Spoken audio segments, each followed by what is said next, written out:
Okay, let's jump right into this. Welcome to This Explainer. Today, we're unpacking a really profound, honestly, kind of mind-bending theological mystery. We're looking at exactly how the divine shows up, how it manifests to humanity, especially when humanity is, well, not exactly rolling out the welcome mat. It's this fascinating collision between divine intention and our own stubborn reluctance. To get our heads around this, we really have to start with this foundational quote from Mark 10:45. It says, "The Son of Man did not come to be served, but to serve." Think about that for a second. If the ultimate nature of the divine, of Christ, is defined by service, by literally lowering oneself to help somebody else, we hit a massive wall right away. Why? Because it completely contradicts our human operating system. We are naturally wired to want to be served. And that right there brings us to the ultimate dilemma for today's explainer. How exactly does a servant God manifest to someone who flat out refuses to serve? Think about it. If God's native language is service, and we don't speak a word of it, how on earth does that communication actually happen? Well, that's exactly the paradox we're diving into today, exploring how the divine confronts the ultimate self-centered heart. Let's start with section 1, the central paradox, the disconnect between divine and human nature. What's really wild about this is how it totally redefines a word we use, every single day. If you look at the theological texts like Philippians 2 or that famous scene in John 13 where Jesus washes feet, serving isn't just an action. It's not just a verb or something Jesus occasionally decides to do. It's actually the foundational essence of who he is. It's his entire identity. So here's the rub. The core problem is that when we desire to be served, we are grabbing our ego, our self, and planting it dead center in the universe. We want everything to orbit around us, right? But Christ's nature? It fundamentally shatters that model. He shifts that entire gravitational pull completely away from the self and entirely toward the other. Moving into section 2, 4 forms of manifestation, how the unwilling experience the divine. So if a person is just completely lacking this serving nature, does God just write them off? Tradition says absolutely not, and actually points to 4 distinct ways he tries to break through. First, he might show up completely unrecognized in someone who's needy. Second, as this deep, restless inner conviction.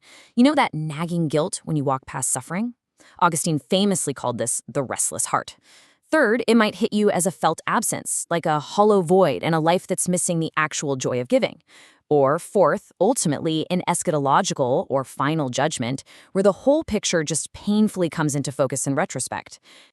I really want to zoom in on that first one, though, because it is so incredibly common. When the divine is present but totally unrecognized, there's a fascinating claim being made here. The blindness, it's not on God's end. The person who refuses to serve simply lacks let's call it the perceptive organ to even see him. It's like if you don't practice service, your spiritual muscles atrophy, and you quite literally lose the vision required to recognize the divine, even when it's standing right in front of your face. Which brings us to section 3, the unexpected encounter, confronting the self-centered existence. When this actual moment of encounter happens, forget about the booming voices from the clouds or dramatic visions. For the person who really doesn't want to serve, it begins in the most mundane, frustrating ways imaginable. It starts in tasks that you'd probably consider too small, maybe a bit undignified, or things that offer absolutely zero personal reward or status. Seriously, imagine Christ standing right in front of you, looking you in the eye and asking, "Can you do this for someone without getting a single thing in return?" That sudden spike of internal resistance you feel, that annoyance, that hesitation, that is exactly where your encounter with him is happening. Let's ground this in everyday life. He shows up as the person in need who completely wrecks your perfectly planned schedule. And always right when you're running 10 minutes late and have zero time to spare, right? That interruption isn't a glitch in your day. It is the manifestation itself. Or how about this? He appears as the completely random stranger who demands your patience, your exhausting, draining patience, at the exact moment you feel like your tank is completely on empty. And it gets even harder. The divine might actually appear as the enemy. The person you've already judged, written off, and condemned in your own head. The person you would literally pay money to never have to interact with again. Or, it could be way closer to home. It can manifest as that one inconvenient family member. We all know the one. The relative who desperately needs your help but has absolutely no way, financially, socially, or otherwise, to ever pay you back. And this is exactly what makes that famous sheep and goats passage in Matthew 25 so mind-blowing. The people in that story who were actively serving, they were in absolute shock. They had literally no idea they were serving Christ in disguise.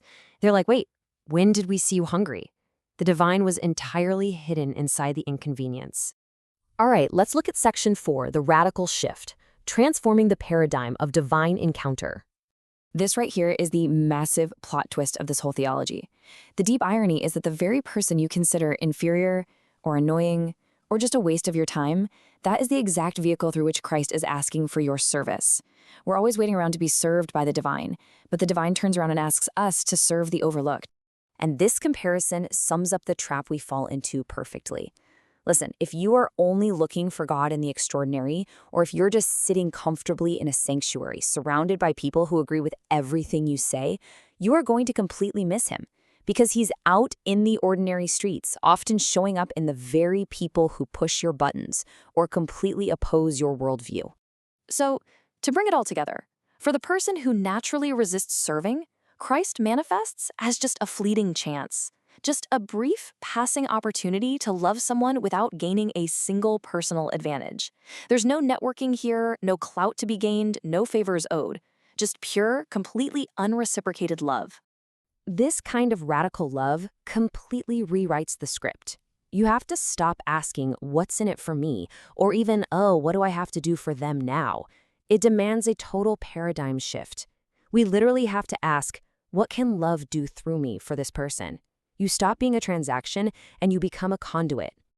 And here is the ultimate beautiful payoff to all of this. When you finally serve someone without needing a gold star, without needing a reward, or needing someone to pat you on the back, you unlock something incredible. You aren't just checking off a moral to-do list anymore. You are actually participating in and experiencing the literal nature of the divine. You're partaking in it. And that brings us to the end of our explainer for today. I want to leave you with one final, probably pretty uncomfortable, but absolutely essential question to think about. Who is the inconvenient person in your life right now, just waiting for you to serve them? Where exactly is the divine hiding in plain sight in your routine today? Thanks so much for unpacking this with me. I really hope it gave you as much to chew on as it gave me. Catch you next time.